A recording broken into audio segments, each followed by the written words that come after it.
Hey guys, so here it is by popular demand. We're posting this Screencastify presentation for you guys to explain what your short answer responses should look like.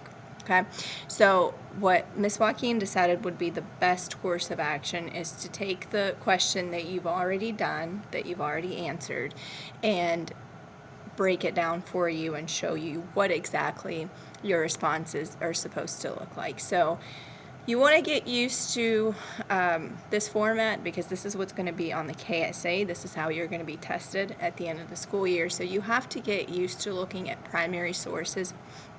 I know that if you're not used to looking at primary sources, it can take a while to get adjusted to it. So you take a set of sources that are given to you and you use those sources to answer questions at the end. So we need to talk about, when I'm looking at sources that are given to me, what exactly am I looking for? So let's get started. What is the historical significance of sharecropping? This is the presentation you were already given. Okay, our compelling question, why did Reconstruction fail to create more equality for Black Americans? So this is one way, sharecropping was one way that mainly white Southerners, former plantation owners used to repress newly freed Black people who were at one point slaves. Now, that's not to say that there weren't white sharecroppers as well.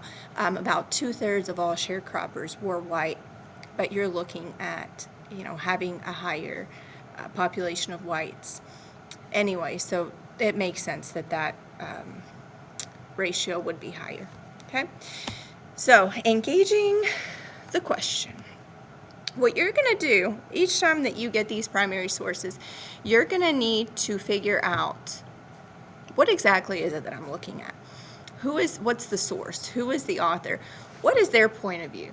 So not just taking something at face value, but considering your source, who it's coming from, right? So depending on who the speaker is or who wrote the source, that's going to skew how, or their own opinion is going to skew how they present the information. So you need to be aware of that. So you need to think about, okay, who is speaking? Who is delivering this information? All right, so source one. Let's go down to source one. Source one, PBS, sharecropping, slavery by another name. So this isn't necessarily a primary source. This is a secondary source because it's not original to the time period. It's someone's take on what sharecropping was, right? So this goes on to explain how even though you're now given the supposed opportunity of having land given to you, being able to work for your money and be independent, you're still not treated as a free person. You're still enslaved by this new system. Okay, so after the Civil War, former slaves sought jobs and planters sought laborers. The absence of cash or an independent credit system led to the creation of sharecropping. Sharecropping is a system where the landlord planter allows a tenant to use the land in exchange for a share or crop. This encouraged tenants to work to produce the biggest harvest that they could and ensured that they would remain tied to the land and unlikely to leave for other opportunities. Okay, so now we're seeing a system where so on the surface it seems like, yeah, this is great. I get to grow my own crops and make my own money. But really what it ends up being is a way to tie these people to the land so that they can never leave, and the landowners are still getting free labor like they were during the times of slavery. In the South, after the Civil War, many Black families rented land from white owners and raised cash crops such as cotton, tobacco, and rice. In many cases, the landlords or nearby merchants would lease equipment to the renters and offer seed, fertilizer, food, and other items on credit until the harvest season. At that time, the tenant and landlord or merchant would settle up, figuring out who owed whom and how much. Okay. Now, here's the key to this source, because this kind of breaks down, okay, this is what they were offering, but this is actually what ended up happening. High interest rates Unpredictable harvests and unscrupulous landlords and merchants often kept tenant families severely indebted, requiring the debt to be carried over until the next year or the next.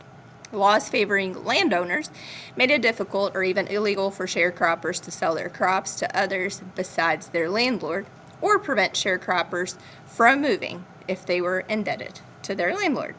Approximately 2/3 of all sharecroppers were white and 1/3 were black. Okay, so with that knowledge, now we go back to our organizational task, right? So who is the author and what is the title of the source? Very simply, the author is Mary Ellen Curtin. She's a historian, and the title of the source is Sharecropping, Slavery by Another Name. So just that title itself tells us a little bit about what we're going to be reading in the source, right? So the summary of the source helps define sharecropping, which was an economic activity that emerged after the Civil War in the South. Landowners, mainly white, allowed tenants to live and farm their land.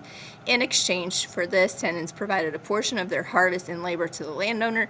Tenants who were both white and black were customarily in debt due to the policies landowners set forth. That's all you need. So you've got your who wrote this, what is the title, and then a little summary of what you read. And this helps for you to get organized in your own head so that when you get to that final question, you've looked at all the sources, and you can go back to your organizational task and say, okay, this source stated this, and this is how I can use the information now to answer the question, right? So now we go down to source 2. So source 2, percentage of farms sharecropped by county.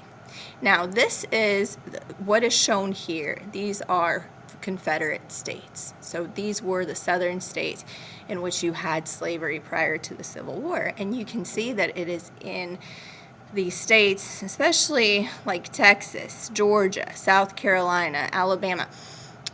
These have the highest percentages of sharecropping farms. So 35 to 80% of all farms or former plantations are now sharecropping organizations, we'll call them. Okay, so this gives us an idea of where all the sharecropping took place. Source 3. A sharecropping contract, 1882. So this is an example of an actual contract that was used where sharecroppers and landowners entered into a contract together. So I'm not going to read this one word for word to you like I did the first one. You should have already looked at all of these sources and have this information. But basically this says this is what the landowner owes to the tenant. But I really want you to look at a couple of lines. Every sharecropper right here must be responsible for all farming gear placed in his hands, and if not returned, must be paid for. So sure, I'll let you borrow the equipment. It's not yours. I'll let you borrow the land. It's not yours. So a lot of everything that the sharecroppers, these individuals had, they didn't really have, right? Because it wasn't theirs. They were paying for it through the crop. Nothing can be sold from the sharecroppers' crops until my rent is all paid. So first and foremost, you owe me rent.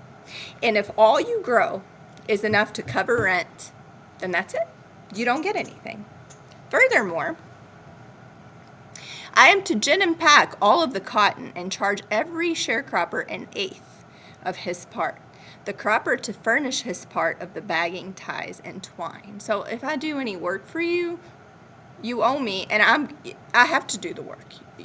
By signing this contract, you're saying that I will do the work. So furthermore, not only are we now paying rent, but now you're having to pay the landowner to package your stuff. The sale of every sharecropper's part of the cotton to be made by me, so the landowner is selling the crop, and then the landowner determines if and how much the sharecropper would get, what cut of the money the sharecropper would get. So money never exchanges hands on the sharecropper's part. Everything is through the landlord. The landlord completely controls everything, right? So you really, really, really have to have a lot of trust in that landlord if you're going to sign this contract with them, because they run the entire operation. Okay, so let's move on to source 4. Source 4 is a short video. A lot of you all referenced this video. So again, it's a PBS video, Reflections on Sharecropping, Slavery by Another Name. So UW Clemens spoke with his daughter, Michelle, for the StoryCorps Slavery by Another Name Oral History Project. Okay, so this is a man telling his daughter about the system of sharecropping. The final source, source 5, is just a collection of pictures that shows you what the sharecropping operations look like and the type of housing that the sharecroppers would have. So essentially these are just little huts, a place to sleep, not much more, right? Your entire lives revolved around growing these crops, much like during the times of slavery, where your entire life revolves around, you know, what your job, what you do for that slave owner. Okay, so these setups were not really constructed to allow people to get a leg up in life after they have just been released from slavery. Okay, so we've got all of these sources, and as you work through the sources, you'll be referring back to the organizational tasks. So for source 1 through 5, you should have, you know, what's the title? I'm trying to find this, hold on. Here it is. The title of the source, who is the author, and then a short summary of what was in that source. Because again, once you have all of this on one sheet of paper, it makes it really easy to refer back to your notes in order to draft a response. So let's look at a sample response, okay? So the question, the formative performance task. Create a claim that answers the supporting question, what is the historical significance of sharecropping? So here's a sample response. Sharecropping is historically significant because it affected the development of economic and social dynamics in the South during Reconstruction and beyond, especially in the South. So this is your answer, this is your claim, right? Everything going forward is going to be you trying to support this claim or this thesis. So if you've heard the term thesis statement, this is your thesis statement, this first sentence. So how are we going to back up this claim or the thesis? So economically, sharecropping created a perpetual cycle of debt for tenants that was difficult to escape and could plague families for generations. Great, how do we know that? We know that because in source 1, the PBS documentary detailing sharecropping, it says that tenants faced high interest rates, bad harvest, unethical landlords, and other unfavorable conditions which kept them in a cycle of debt and poverty. Pulled straight from the source, right? So you're looking at your source and you're saying, it was right here, the source that you provided me says X, Y, and Z. Source 3, a sharecropping contract, outlines items provided by landlords and what is required of tenants. It highlights that the priority of the agreement was satisfying the demands of the landlord, even if the economic needs of the tenants were unmet. So first and foremost, you pay your rent. You pay what you owe the landlord. And if there's nothing left over after you pay what you owe the landlord, then sorry, tough luck. I guess you'll have to do better next year. Hope for a better harvest, okay? So with this, I've provided you all with 5 different sources. Oh shoot, this has 6. Sorry. This is slightly different than what we posted. Okay, yeah, it is 5. 5 different sources. And I would like for you all to do at least 3. Use 3 sources. It's better to go with more than less, and then if one of them ends up being an incorrect interpretation of the information, you still have an extra one to fall back on. So what I really want to stress to you all is that your answers have to be based on the documents that you are provided. So if you feel like, as we give you these, this is what your exams, by the way, are going to look like at the end of each unit. If you feel like you're not given enough information in the sources and you want to do some background research, that's fine. That's to give you all context, but don't use your outside research to answer the question that is in front of you. What you want to be using is exclusively those documents to support your thesis or your claim. I hope that was helpful. This is a format that you all should get used to, because this is what you're going to be seeing for the rest of the school year. So in place of giving you all multiple choice exams at the end of a unit, you're going to be answering short answer questions. So we want you all really to get comfortable with looking at sources and being able to interpret what is in these sources and how does that help me to answer the question at the end of the unit. If you have any questions or you need additional help, please let me, Ms. Lecklider, or Ms. Joaquin know, and we will be happy to work with you if you need one-on-one assistance.